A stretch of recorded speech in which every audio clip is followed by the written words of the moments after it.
नमस्कार दोस्तों, आज हम महाभारत की एक महत्वपूर्ण कहानी के बारे में बात करेंगे, जिसमें गांधारी के द्वारा दुर्योधन को दिए गए वरदान और उसके परिणामों पर ध्यान केंद्रित करेंगे। महाभारत की कहानी में गांधारी, जो दुर्योधन की मां थी, एक अत्यंत शक्तिशाली और तपस्विनी महिला थी।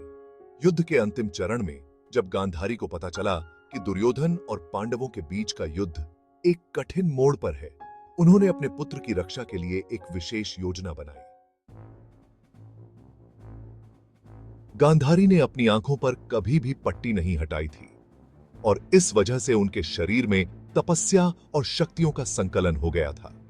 उन्होंने दुर्योधन से कहा कि यदि वह उनके सामने नग्न अवस्था में आएगा तो उनके तपस्या से उसका शरीर अमर हो जाएगा, जिसे कोई भी योद्धा युद्ध में नहीं मार सकता।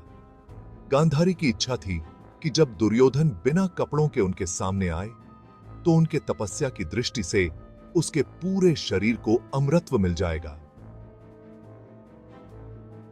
उसके शरीर का हर हिस्सा इतना मजबूत हो जाएगा कि कोई भी तलवार, तीर या अस्त्र उसे छेड़ नहीं सकेगा।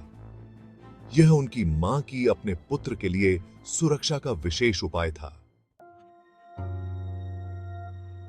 जब दुर्योधन अपनी मां के पास जा रहा था, रास्ते में भगवान कृष्ण ने उसे रोका और कहा, तुम अपनी मां के सामने बिना कपड़ों के कैसे जा सकते हो?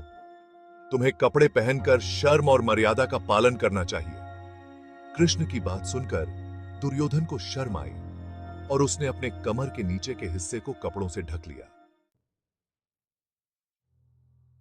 दुर्योधन और भीम के बीच गदा युद्ध के दौरान बलराम ने देखा कि भीम ने दुर्योधन के कमर के नीचे के हिस्से पर प्रहार किया।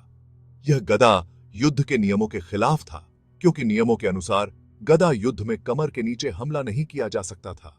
बलराम का क्रोध भड़क उठा और उन्होंने इसका विरोध किया।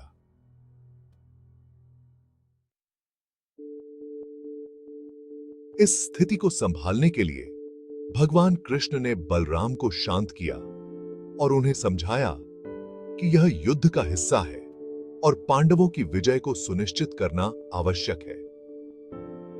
कृष्ण की समझदारी और शांति के प्रयासों से बलराम को समझाया गया और उन्होंने गदा युद्ध के परिणाम को स्वीकार कर लिया।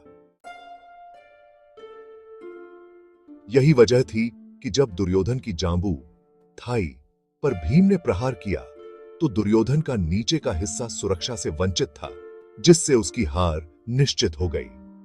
गांधारी के वरदान का पूरा लाभ उसके शरीर के नीचे के हिस्से तक नहीं पहुंच सका था।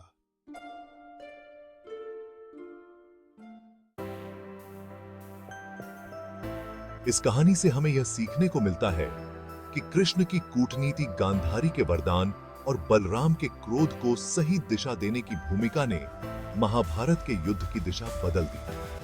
अगर आपको यह वीडियो पसंद आई हो तो कृपया लाइक और सब्सक्राइब जरूर करें।